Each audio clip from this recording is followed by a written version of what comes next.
Hello, everyone. Welcome to the seminar of the Center for Artificial Intelligence. Today, I'm very happy to introduce Professor António Branco, who is our invited speaker. Professor António Branco has a long history in natural language processing and artificial intelligence, and I selected some points of his history so you can know him a little bit better. He's currently associated to the Department of Informatics in the Faculty of Sciences in the University of Lisbon. He is devoted to artificial intelligence and NLP, with a special focus on the technological preparation of the Portuguese language for the digital age. He has worked on several NLP topics ranging from part-of-speech tagging, syntactic parsing, corpus annotation, distributional models, large language models, and many other very interesting subjects. He's General Director of Portulan Clarim, which is a research infrastructure for the science and technology of language, with more than 20 organizations and research centers from different areas. He's the scientific director of the NLX Natural Language and Speech Group, with over 20 years of existence. He was also the former president of ERA, the famous European Language Resources Association, one of the reference scientific associations for language science and technology. And I can also say that Professor António Branco has been one of the driving forces of NLP for Portuguese in Portugal, including Brazil, with great influence in the directions in which the process of the Portuguese language advances. Professor António, thank you very much for visiting us, for accepting delivering this talk. I know we learn a lot from this talk. Thank you very much. Feel free to start. Okay. Thank you so much, Tiago. Deixem-me começar por dirigir à audiência nas minhas primeiras palavras em português, do outro lado do Atlântico, desejando uma boa tarde a todos e agradecendo a vossa presença. E agora eu vou mudar para inglês em benefício aí da nossa audiência no YouTube. It's an honor and a privilege to be here and to have received this invitation from Tiago and also from Fabio to be here today and deliver this talk in this series of talks of the C4AI Center. Today I'm going to talk about how to represent the meaning of words, obviously in the interest of artificial intelligence and in the interest of the computational processing of natural language. So there are basically three broad lexical semantic theories, or three families of theories about how one should represent the meaning of a word. Likely the most well-known in the line of symbolic AI is the family of theories that we could call inference-based. According to this family of lexical semantic theories, the lexicon, from the meaning point of view or the semantics point of view, the lexicon is an inference graph. And as such, the meaning of a word is represented as a node in that graph. And the edges are tagged or labeled with the different possible semantic relations among the nodes, among the concepts. The nodes represent the concepts, and the edges represent semantic relations like hypernymy, meronymy, and so on and so forth. For those of you who are not so related to natural language processing, but to other areas of AI, like knowledge representation and so forth, well, this is very close to what is known as ontology. This is basically an ontology, okay? The second family of lexical semantic theories is the one that we could term as feature-based. Here, from the perspective of meaning, the lexicon is conceived as a feature map, and hence the representation of the meaning of a word is a key whose respective values are notorious features associated to the concept expressed by that word. So these are prototypical characteristics. For instance, if we have as a key the word banana, then maybe the list of features include yellow, monkey, and some other characteristics that by association we relate to this word. So, and the relation between this key and the values don't have necessarily to have very well defined semantic relations like hypernym or meronymy that can be absolutely absent from the relation between this key and the values. Finally, a third broad family of semantic theory for lexicon is what we could call co-occurrence based.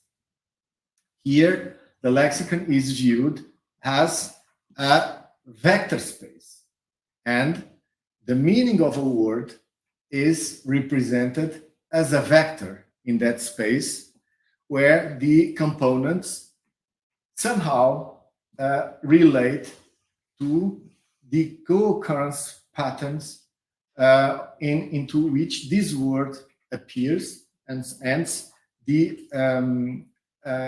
vicinity relations in terms of frequency that that word holds with other words in the lexicon. So the vector that represents the meaning of a word ultimately reflects the admissible contexts where that word can occur. So these are the three broad families. And obviously, when for the same research question in science, we have more than one answer, in fact, more than one theory, the obvious question arises. What is the best theory, if any? Okay? So, in fact, I can see two research questions. One is the one I just mentioned. From these three, what is the superior, the one? If there is one superior to the others, that is the case. But in fact, we can reformulate this question in a more, say, ecumenical way, and instead asking for the one that is better, maybe we could ask, could there be a unified account of lexical semantics in such a way that, in fact, these are not competing theories, but just different perspectives, different vistas of ultimate knowledge base, which is the lexical semantics knowledge base in the mind of a speaker. And in fact, we are only, in fact, looking into this knowledge base under different perspectives. But they all stem out of that common and unified knowledge base. Well, these are the research questions I'm going to address today.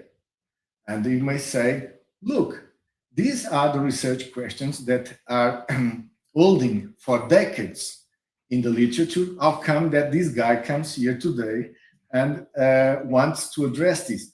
No problem. I didn't say that I'm going to solve it. I said that I'm going to address it. Okay, so no mistake. So let's see then.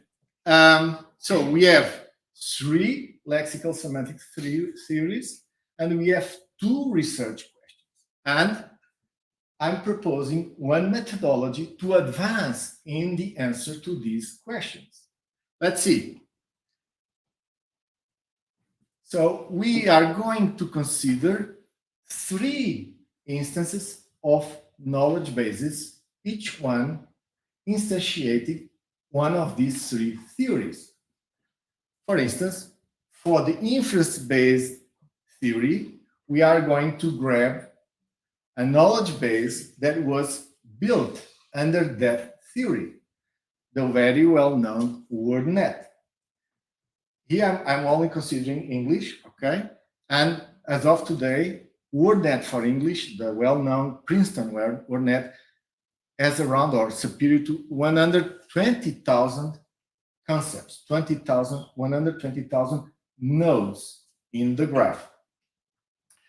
For the other family, the feature-based lexical semantic theory, I'm going to grab a knowledge base known as small world of words. The acronym is SWOW. For the people here in the audience, I guess that WordNet is very well known, but it is likely that SWOW is not so well known. And for years and years, I was working on the WordNet of Portugal, one of the WordNets for Portuguese, and only recently I heard about this SWOW. Okay, and this SWOW for English is much more humble in size. It has only 12,000 words, a vocabulary of 12,000 words. So it's 10 times inferior in dimension with respect to WordNet. Though for WordNet, I'm talking about concepts, and each concept may have, the number of concepts does not reflect the number of words. There may be more words than concepts, so that the relations are not direct. Finally, for the third lexical semantic family, we are going to grab, for instance, word2vec. And here again, I think I'm talking about something that is well known to the audience here in this room, and maybe in the watching this has through the YouTube channel. And word2vec was built on top of 100 billion tokens, a collection of 100 billion tokens. So billion in English, for me in Portugal, is 100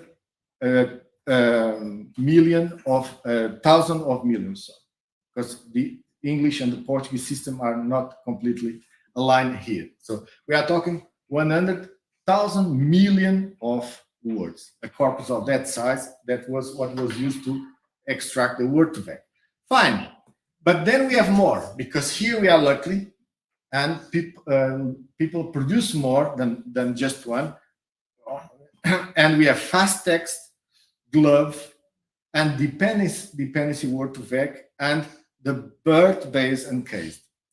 So the fast text was produced from a much larger corpus with 600 English billion tokens, glove from 840 billion, and dependency word2vec was produced from 1.5 billion annotated corpus. So like the corpus of the tree bank that Tiago and colleagues are working and are producing here in this center.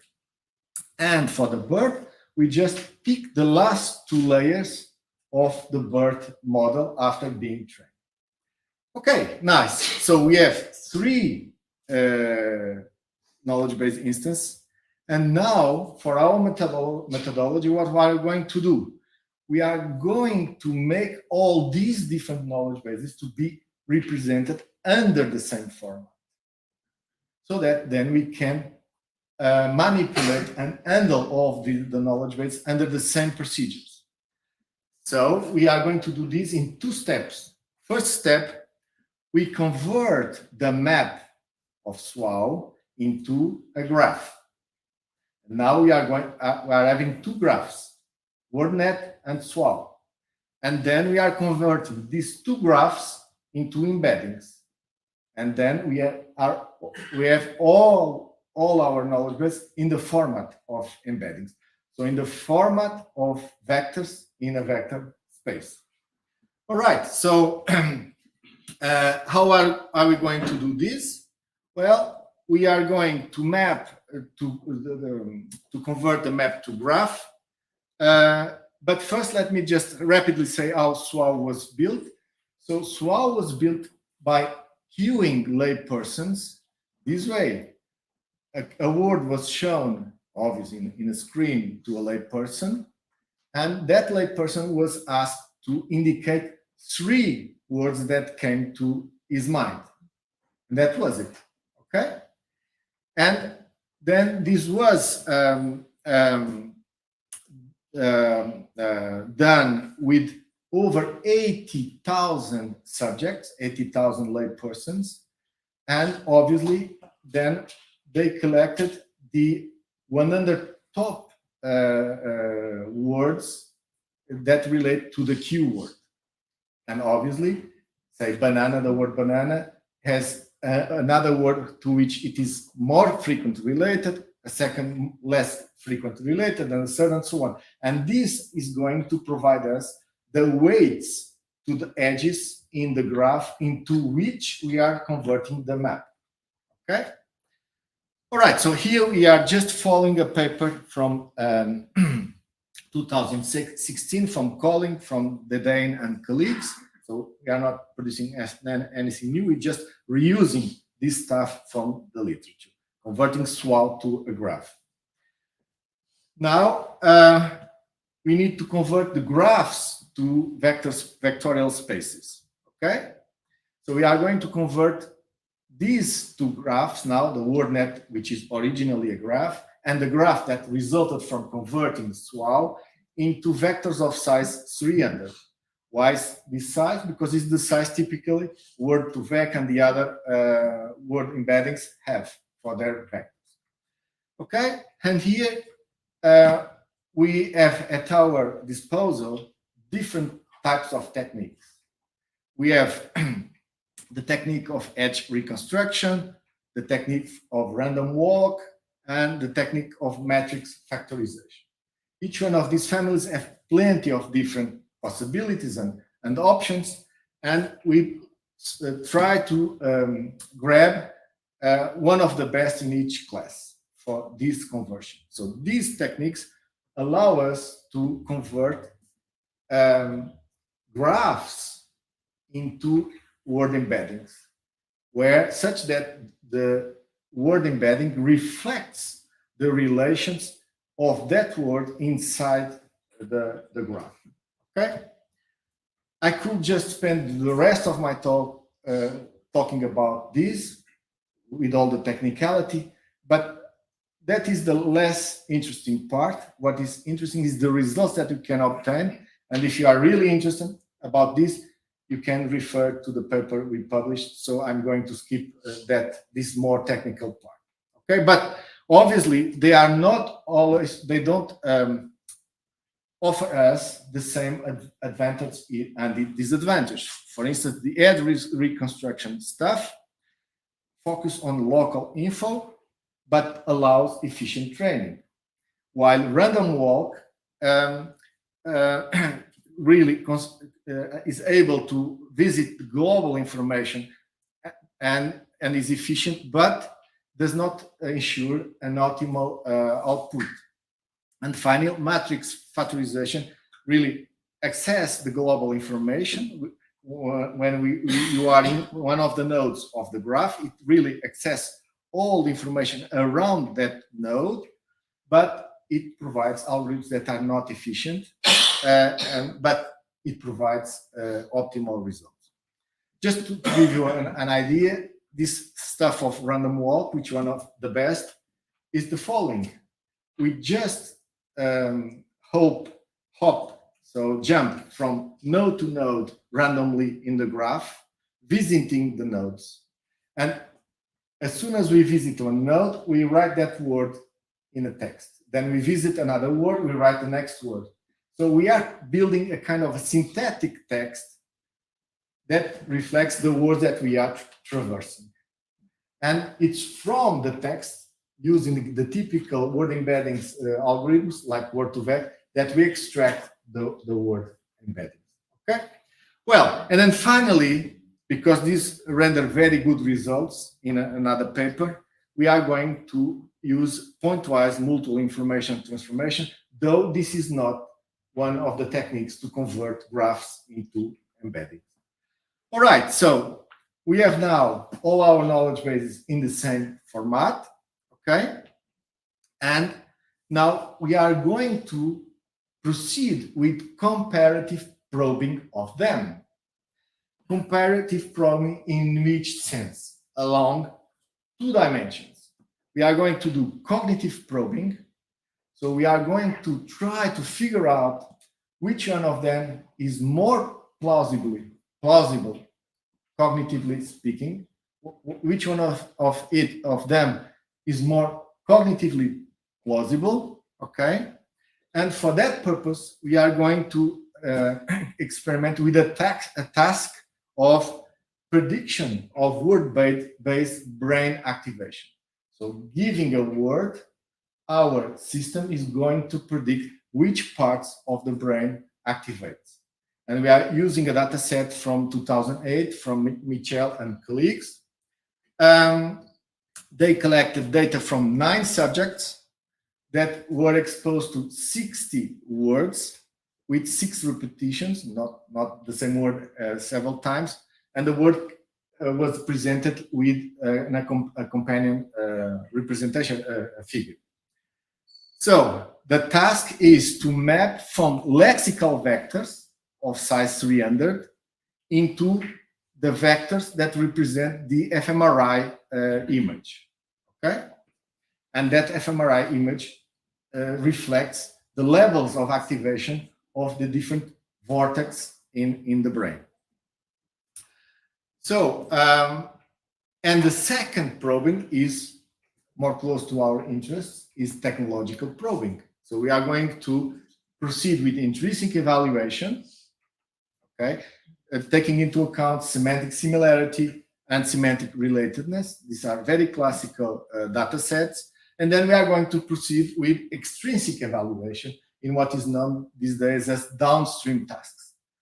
Tasks like checking the grammaticality of an input sentence, if it is grammatical or not, to solve co-reference, to decide on entailment between 2 sentences, to decide if 2 sentences are paraphrase of each other or not, and finally to provide the analysis of the sentiment expressed in the input sentence. So this will be the 5 tasks we are going to use to make the extrinsic evaluation. Okay, so this is the introduction. We are going to go through more 3 or 4 parts. Next part of the presentation is the cognitive probing, okay? And we're interested in knowing the experimental results. Then we are going to the technological probing. And finally, we go for the discussion, okay? All right, so let's go to the cognitive probing. So our task is a task of brain activation prediction. And we are not spending too much time doing research on this. We just pick on the paper of Abnar et al. From 2018, where they did exactly that.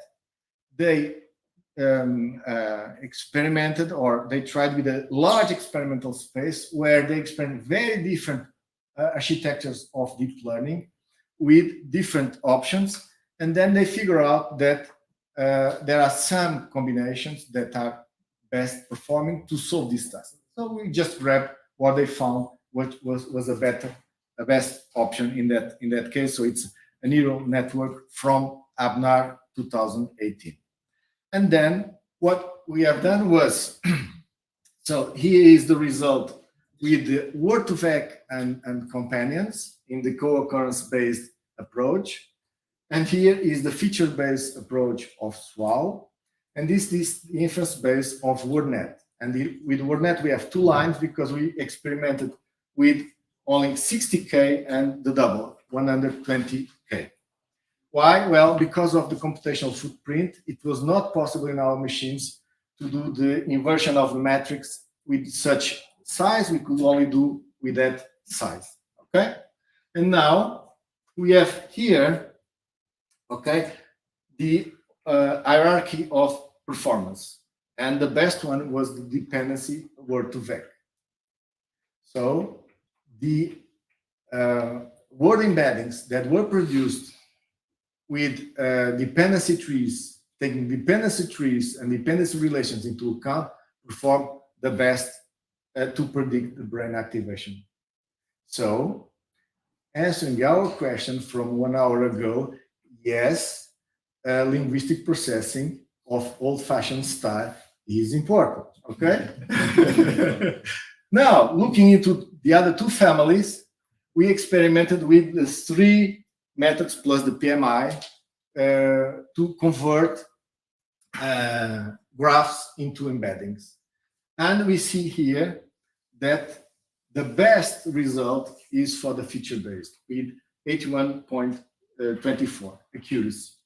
Okay, so SWAL is doing better, or is helping us better to do brain activation prediction than WordNet, which is quite surprising. Because if I myself, I would, in the beginning, before seeing the results, I would bet on WordNet more than on SWAL. Why? Well, it's much larger, it's 10 times larger, and is much better structured. And it contains hours and hours of very accurate judgments, linguistic judgments by linguistic experts to build all that graph. While SWAL is just asking people around, look at the word banana. Tell me the 3 words that came to your mind.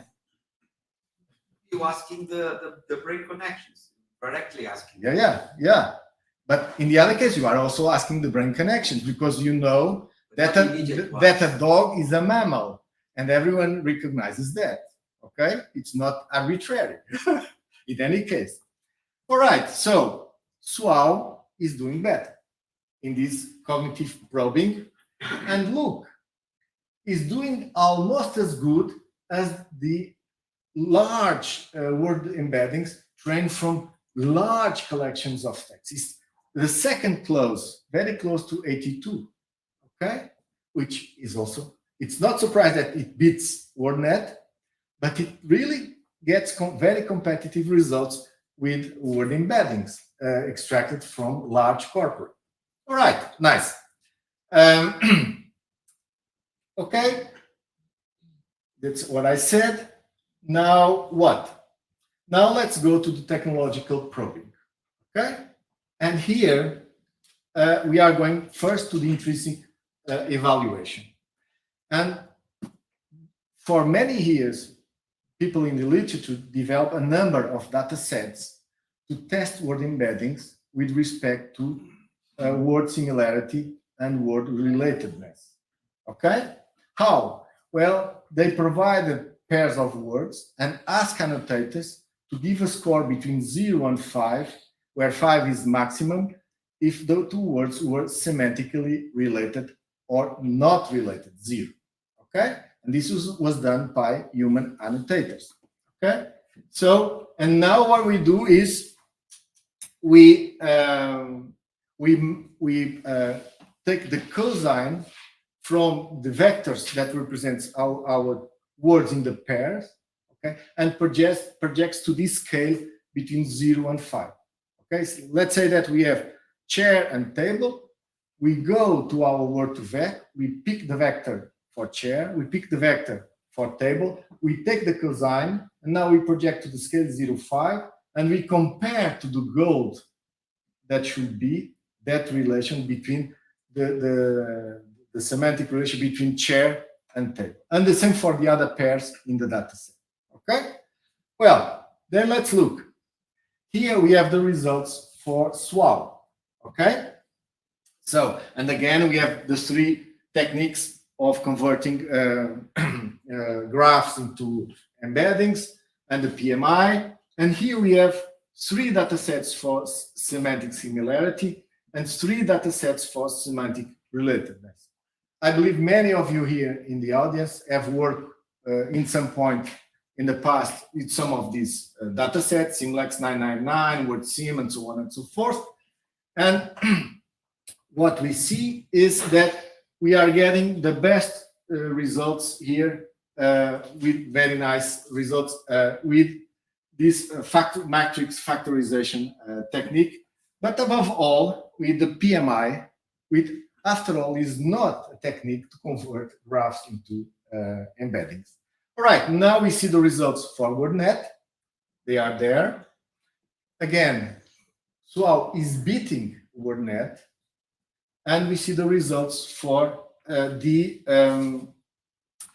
corpus-based or co-occurrence-based word embeddings. We have the bulk, low, dependence, and here the best is the fast text word embeddings.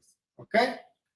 Now we see that SWAL is the best knowledge base to solve these tasks. It's better than WordNet, and it's better than word embeddings extracted from large collections of text, even from those that were tagged or enriched with dependency trees and grammatical dependency relations.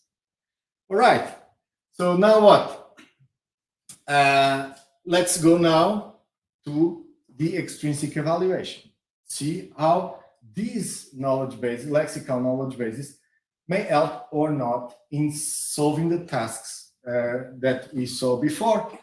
And we picked a neural architecture from Wang et al. 2019, where it's very handy to do what? To just replace the input layer with the different word embeddings. Okay, word2vec, fast text, but also the embeddings from WordNet and the embeddings from SWAL, and let the system work and solve the task. Okay, and also we have random embeddings, which was our baseline. All right, so we have these 5 downstream tasks from the GLUE benchmark, the very well known. Maybe it's not any longer mainstream because we now have the super glue, but a very interesting benchmark. And we see the results here. And the first thing we should note is these poor results here, okay? Because these, okay, let me tell you this first. All the different results in the tasks were projecting to the same scale from 0 to 100. Okay, so such that we can compare the results, and we see for these 2 tasks, the results are inferior to the other 3, and moreover, the random baseline is, if not the best, one of the best. Okay, but when we look into the task, we understand why is this so? Because this is the caller task, where for an input sequence of words, we have to say if it is a grammatical sentence or it is not a sentence, it is ungrammatical. So it has to take into account really the entire sentence context. It's not a matter of the meaning of the word, but the entire meaning of the entire sentence. And here it involves natural language inference, where again, to solve it rightly, we need to take into account the entire sentences that made up the premises and the conclusions. So, okay, let's then remove these and focus on those tasks where lexical semantic representation has an impact, given the nature of the task. Okay? And when we look into this, so we have Edge is the technique to convert graphs into embeddings, PME, random walk, and so on and so forth. But looking into the best results, we see the best result is with dependency. Okay, it's this blue thing that we find here, there, and there. But look, SWAL is doing well again, because SWAL is the best in one of the 3 here. And in the other 2, where it's not the best, is the close second. Look here and look here. Okay? So, let's enter then the phase of discussion. So, for cognitive probing, okay, the best result, the second best, very close to the best result, was SWAL.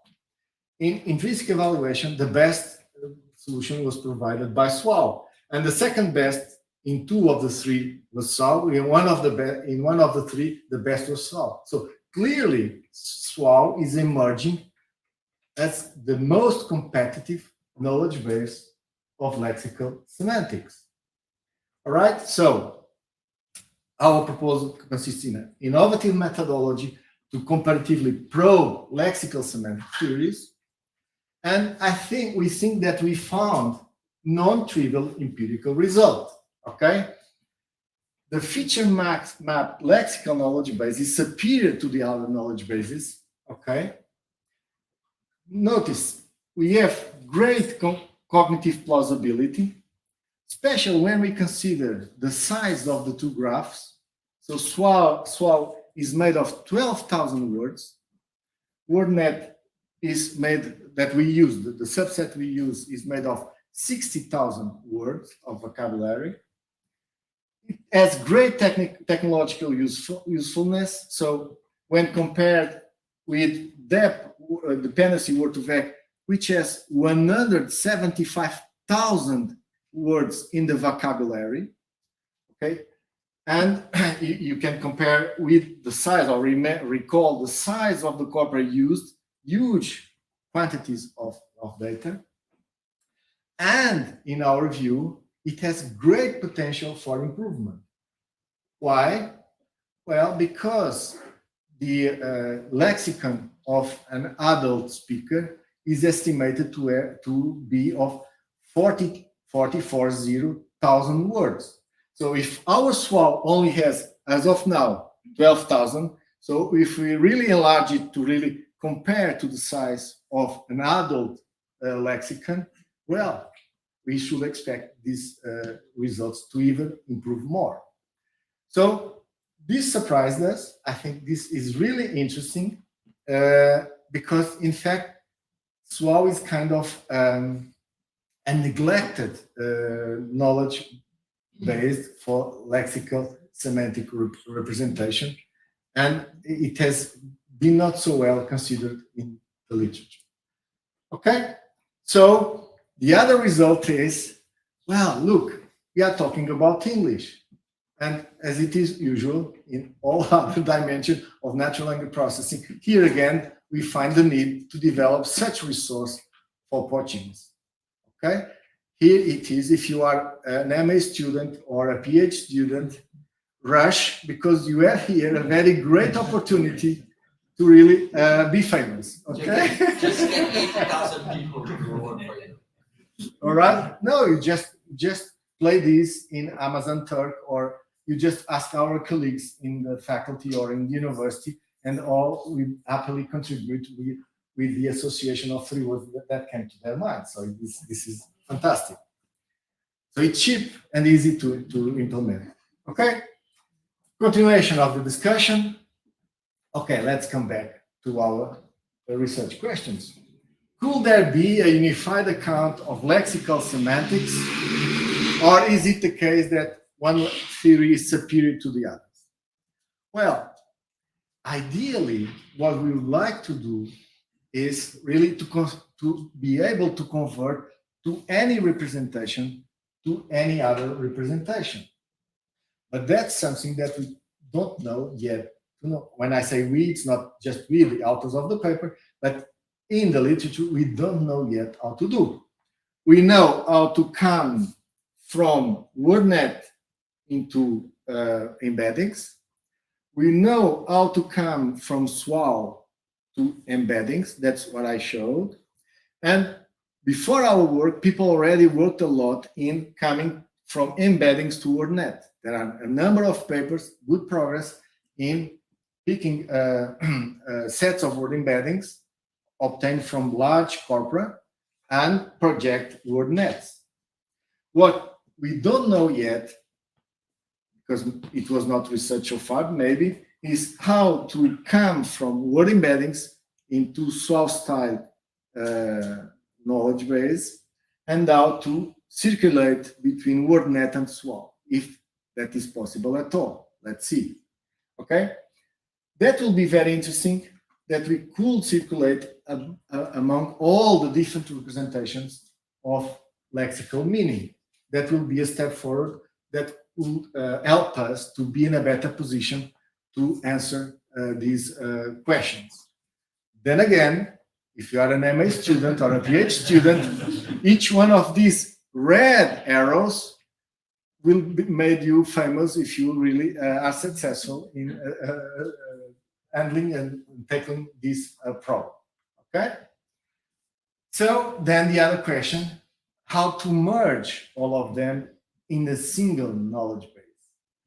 that will be we'll be in a better position to do that if we really can circulate with all the errors. And we use all the different knowledge and made up a single unified knowledge base that counts on the contribution of all this data that ultimately is elicited in different ways from subjects and ultimately is obtained from texts which were produced by subjects anyway. Okay, so that is also another interesting question. And then again, several PhD dissertations can be made tackling this question. Okay, all right, now last page or last slide for discussion. Why we think this research path is important? Well, first, why is this question important? 6 months ago, maybe it was not important, but today it's important to really say why this is important, okay? Because some colleagues of mine in my department, whenever we talk about what we are doing in our research group, they kind of ask, isn't that obsolete given ChatGPT? So people outside our area think that once we have ChatGPT, now everything is solved and no interesting research problem is left in natural language processing. So let me tell you why, in our opinion, our perspective, these research questions are important. From the technological perspective, obviously, one can resort always to brute force, okay? We all know certainly about this bitter lesson, okay? Where, okay, we ultimately, the defendants of the bitter lesson, ultimately we can solve the problem. It's just a matter of brute force, of putting more computational power and more data, and that's it. Well, yes and no, because we don't only want to solve the problem. We want to solve the problem the most efficient way as possible, okay? Because we have a much smaller, much smaller system than ChatGPT inside of each one of our heads that works better than ChatGPT. And we would like to approximate the size, the dimension, the costs, and the power consumed by running ChatGPT in the same parameters or the same dimensions to run our thinking and our mind. So yes, from a technological perspective, answer these questions, it's a way to help us to make systems and models more efficient, more small, and more handy, and obviously with more technological applications. But there is also the scientific perspective, and here we should also be generous and think that this kind of research path is important in the way for AI to contribute to understand how the mind works. It's not only the other way around, where we should learn how the mind works to make better AI systems. Look, this is two-way relation and two-way contribution. And maybe then with this kind of results and these kind of techniques, word embeddings and conversions and this and that, this illuminates and this is helpful for people who are really having a research subject, how the mind works. They don't care about technological applications, but only how the mind works, which is very legitimate and a very nice research subject. So in our perspective, these are two reasons why this research path is important. All right, so this is joint work that started here at this paper in Calling. João Rodrigues was and still is a PhD student of mine. He's going to defend the dissertation next July. Małgorzata Salava was exchange student from Poland who worked with us in my lab, an MA student. Luckily, people coming from outside of Lisbon fell in love with Lisboners and Lisbon guys and stay with us working for doing MAs. Well, if we cannot offer anything else, at least we can make people happy. Ruben Branco is not from my family, just a coincidence, was a MA student of mine. And C4AI is another researcher in my group. She is from Iran, and she came to work with us, a fantastic researcher.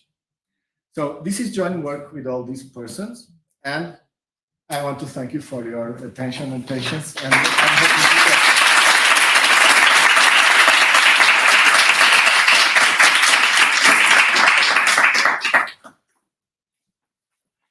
Thank you, António, for this very interesting and provocative talk. I think we all have good ideas to try to accomplish this challenge is left for us. So we have time for some questions. Marcelo. With this, the fact that SWAL was so emphasized in your work, are you really measuring the capacity of representing information in that formalism, or the way the database was built?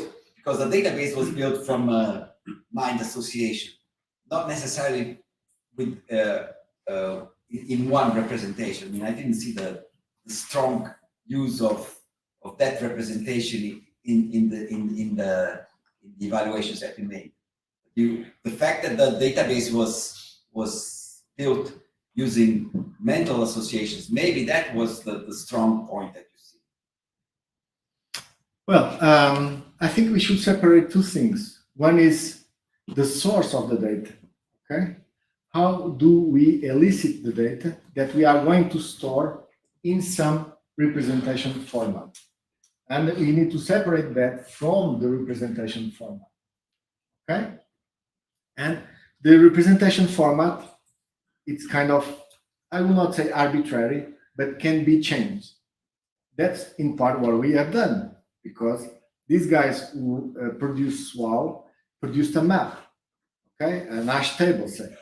But then we can convert this into a graph and then into an embedding, a vectors, okay? So maybe it's not so important the format of representation. Maybe for us as humans, it's better to have SWAL data in a hash table because it's more understandable for us than in any other format. But then I think the key question is the other part, how the data was elicited. Because the data was elicited in a very, I don't know how to say, but in a very cheap and humble way. We had no experts, not we, but who did SWAL, no experts, no linguistic experts, just laypersons like us. We sometimes even play this game with children. Layperson, they learn language. I mean, yeah. And with very little data. I mean, yeah. A child doesn't need a Wikipedia of data to learn Portuguese. Yeah, but I because of constraints of time, I run very fast. But there is something we should say about these models. It is not that we have these lexical semantic families not only because the way we receive the data and we elicit the data, but mainly because these theories allow to better explain performance of humans in psycholinguistic experiments and cognitive psychology experiments, where the variables to be measured is accuracy or reaction times.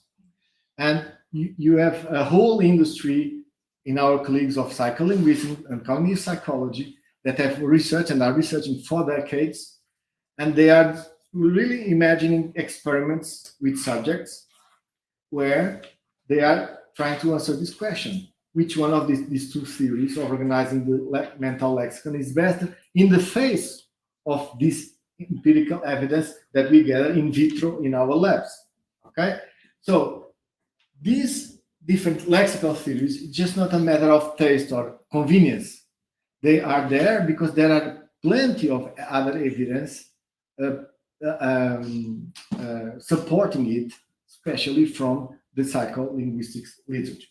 Now, it is true that, well, one way perhaps of organizing the information about the meaning of words in our mind is by association. That's how our most fantastic ideas come, by association. We are in the shower and all over the sudden we are thinking about I don't know, next weekend, but then next book, the guy who wrote it, who has a car, I need to buy another car. So we just travel about our thoughts by association. And if you do that, well, maybe the meaning of words are connected just by association, all right? While for WordNet, we need to recognize that it's only true, or also true, that the intuitions are there. Because if we check subjects, they agree in the fact that the dog is a mammal, okay? And a mammal is an animal, and so on and so forth. And this is unavoidable, okay? So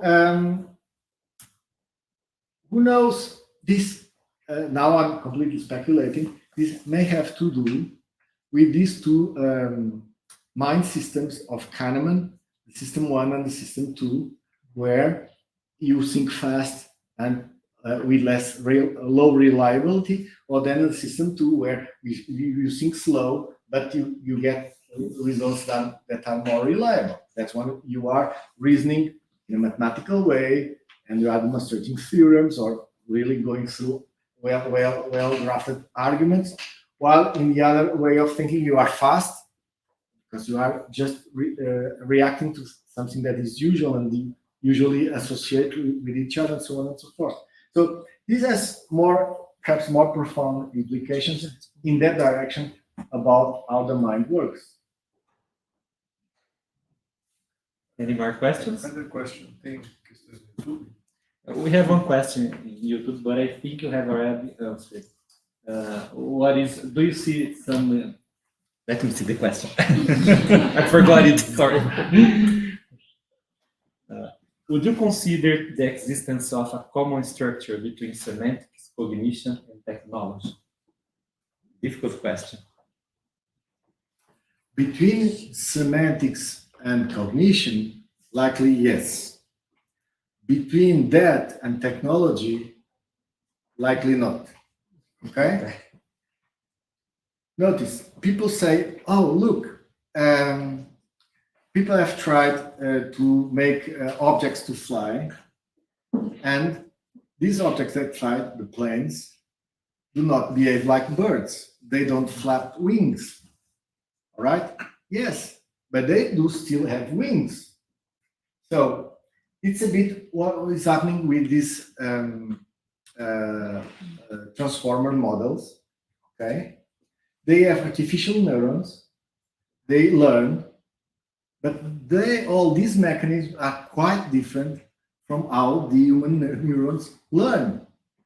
So they are inspired in human biology and human neurology, but are not totally unrelated. So, which exactly is the good relation or the good falling apart between technological solutions and the natural systems that inspire them? I don't know. But from other areas of technological advancements, we should not expect that the best systems will exactly replicate the natural system. Okay, any more questions? Yeah, I have a question. So you mentioned possibility of building a swall in Portuguese.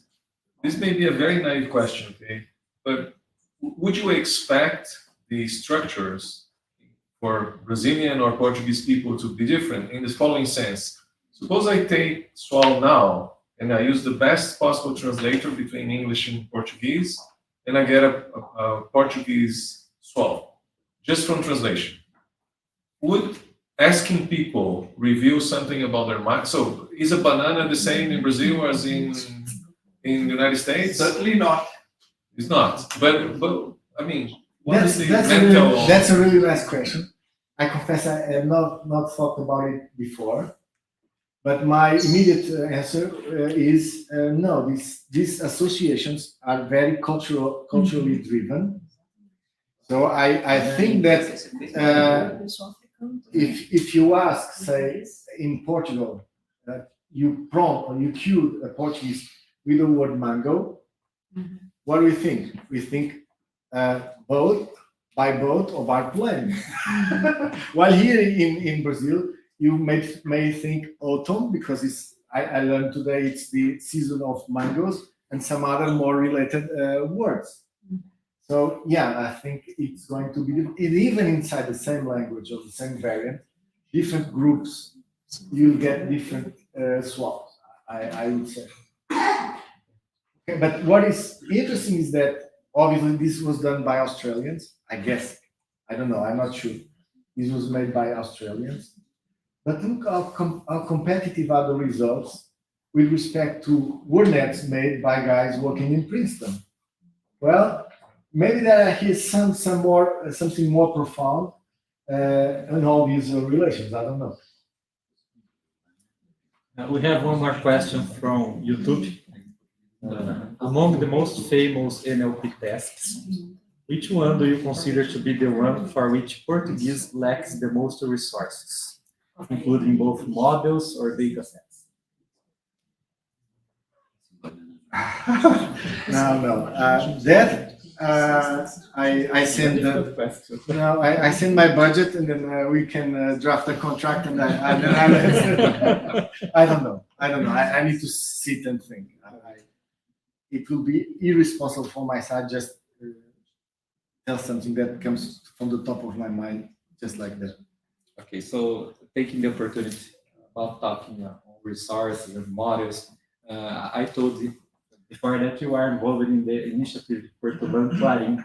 So I think if you can tell a little bit more about this for us, it would be very nice. Tell us how to pronounce it. That's it. Yes, because if you allow me, I move to the next slide. Where I have two shameless ads here at your center. Sorry for the shameless. One ad is about Albertina. Okay. Look, Albertina is written like this with uppercase B-E-R-N-T, okay, from bird. And it's in active phase since 2 weeks ago, and it has a unique set of features. It has 900 million parameters. We just released a few days ago a smaller version with 100 million. It is an encoder, it's open source, at no cost. It has universal access. You don't need to register. You need to tell us who you are. You just go there and grab. It's specifically developed for Portuguese, for both variants, spoken in Brazil and spoken in Portugal, and is, as so far as I know, or we know, it's state of the art for Portuguese. Okay, so if this is not useful for you for any other purpose, and if you like my face and my presentation, just come here and click there. Okay? Thank you.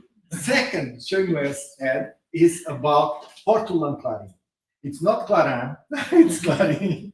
Okay? And this is a research infrastructure. In my group, we have been working this research infrastructure for some 15 years now. Okay? The initial workshop where we tried to convince our research funding agency took place in 2010, and we had the privilege of the participation of Tiago there and other colleagues from Brazil. And it is part of the national roadmap of research infrastructure. So this is a research infrastructure for language science and technology. There are other research infrastructure for astronomy, for environment, for biology, and any other topic in science. Plus, it's the national node of an European distributed research infrastructure. Well, it has basically for you as user a repository, a workbench, and a help desk. Okay, so you go there and you look for possible data sets, grammars, lexicons, whatever scientific resource has been produced and has been useful for people doing research in natural language processing. Okay, and in the workbench you find processing tasks in the way of processing services as small demos in a box where you can put text and try the the tool, as an API, as file processing remote file processing service, and a notebook. So it's all this way. And finally, for you as potential depositors, look that if you deposit there, you retain all your rights or all your property rights. You retain all property rights. You don't pass any property right to us or to anyone else. You decide on the copy license that you want to assign to your scientific resource, and you grant us, and as the people manage this, a non-exclusive distribution rights, meaning that by distributing your resource there, you are not obliged to only be there. You can distribute your resource wherever you want more. No problem. Okay? So give us a visit just to see if you like it. I know that we have the privilege. I learned that yesterday in the great presentation of the natural language processing area of this center, that many of the great resources like Carolina are already here, and other resources too. And I'm going to, in fact, jump over the last slide to do the third shameless head, which is the work in NLP done in this research center on AI, led by Tiago Pardo, by Marcelo Finger, and Sandra Luizio, is absolutely fantastic and is absolutely fundamental for the progress of the computational processing of Portuguese and the technological preparation of our language for the digital age. So thank you so much for listening to me, and thank you so much for our colleagues who have really put in such great effort and having such fantastic results. Thank you. Thank you.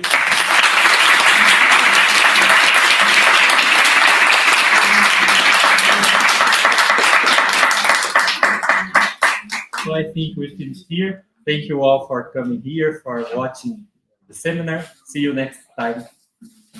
Você já encerrou? Muito obrigado.